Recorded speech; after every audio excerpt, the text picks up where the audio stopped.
Hello everyone, how you doing? It's Thursday. It's that time of day where, time of week even, where I take a look at the three readings that we've had in the church last Sunday and let those words inspire me and share what I see there with them. So I'm hoping you enjoy this. Sit back, relax, grab a brew, then come back and have a listen. And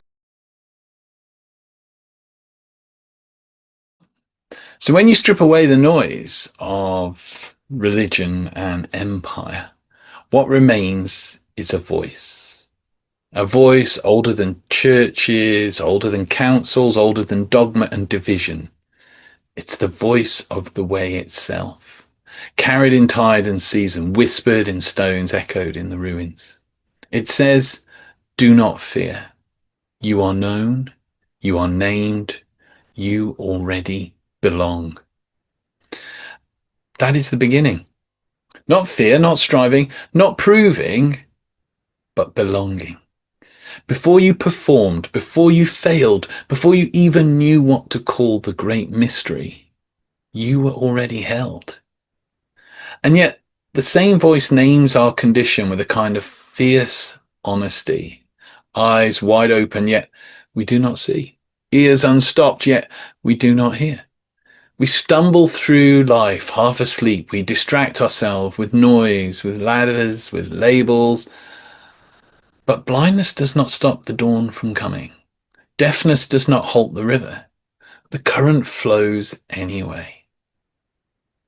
I walk, and who can hinder it? That is the promise of Isaiah 43. The tide moves, the sap rises, the spirit keeps flowing, whether we notice it or not. And that is freedom, because the way is bigger than our capacity to grasp it, bigger than our ability to live it perfectly, bigger than our fear. There was a time when this current broke through in the most ordinary of places. In the Acts of the Apostles, chapter 5, people carried their sick into the streets. They laid them on the mats in the dust, hoping that as Peter passed by, even his shadow might fall across them. Just think of that. Not his hand, not even his words, not a ritual, just his shadow. And it was enough. A shadow becomes medicine. The faintest trace of a life aligned with the current brings healing. The Celtic saints were remembered the same way. They sanctified wells by kneeling beside them. They blessed fields by walking their boundaries at dawn, not because of magic, but because presence itself can consecrate the ordinary. The world shifts when somebody truly awake steps into it. And isn't this true in your own life? Those turning points rarely come from grand gestures. They came from a word that landed at the right moment, from someone who simply stayed when others left, from a silence that was strong enough to hold your breaking, a small shift that changed everything.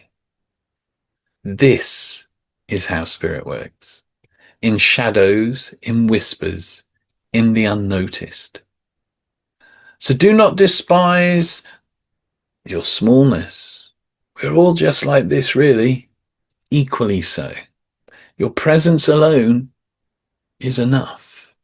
Your shadow may already be healing the ground you walk upon. But then comes the question that always rises when you get a group of people together. Who? Who is the greatest? Who leads? Who's the boss? Who matters most? Disciples of Jesus argued over it. And people in power, in jobs, in entertainment, and in religion still do. They still go, oh, who's the best? Who's the greatest?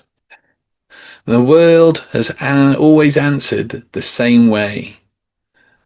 We climb ladders, we clutch at crowns, we grasp for control. But in Luke's Gospel, chapter 22, Jesus says, the rulers of the nations lord it over them, but not so with you. Not so with you. Four words that undo the game. The way is not domination. It's not power. It's not control. Greatness is not how many serve you, but how deeply you serve. Authority is not control. Authority is humility. That's true strength. The leader is the one who kneels, the one who listens, the one who carries another's burden with gentleness. And yet, here's the paradox. He does not strip them of dignity. He promises them a table. He promises them thrones. But they're not thrones of empire. They are thrones of wisdom, of responsibility. The table is not reward. It's communion. It's coming together. It's union. Authority here does not mean status. It means bearing the weight of love. And this is kingship reimagined, not ruling it over, but sitting amongst. Not crowns on the head sitting on far off thrones, but bread shared. Not glory, not grandeur, just presence. So what do we see when we weave these strands together? A voice that names you before you prove anything. A current that flows even when you're blind to it. A shadow that heals by simply passing by. A throne that belongs to the servant. And a table wide enough for all. This is the way.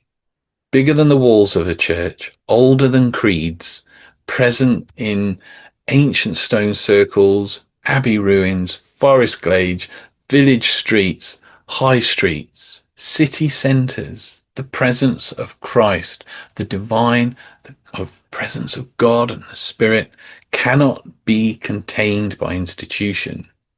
It moves where hearts are open. Whatever path has shaped you, listen for the thread beneath it, in the rhythm of land and season, in the disciplines of humility and stillness, in the stories and teachings you've carried so far.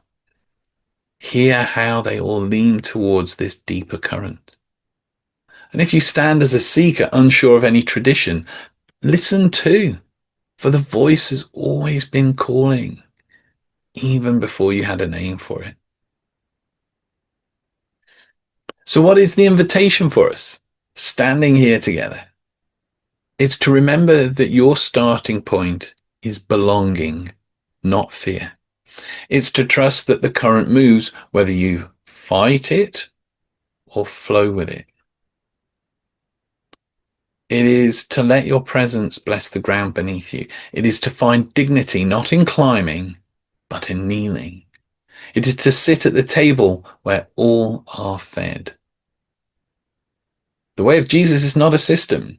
It's a way of life, a way of being, a life that whispers, you are already known, already named, and already held. So as you rise tomorrow, pause before the noise of the day. Step outside. Feel the air on your face, the light returning, the ground alive beneath you, and let the words find you again. Do not fear. You are named. You belong.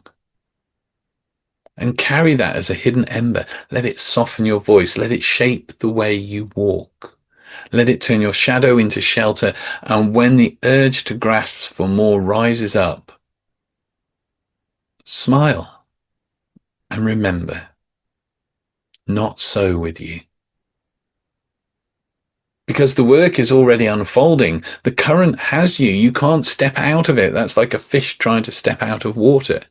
And your task is not to control it, but to flow with it, to awaken to it and allow the presence to be there. We're not calling the divine to us. We don't have that ability, but also the divine is already there.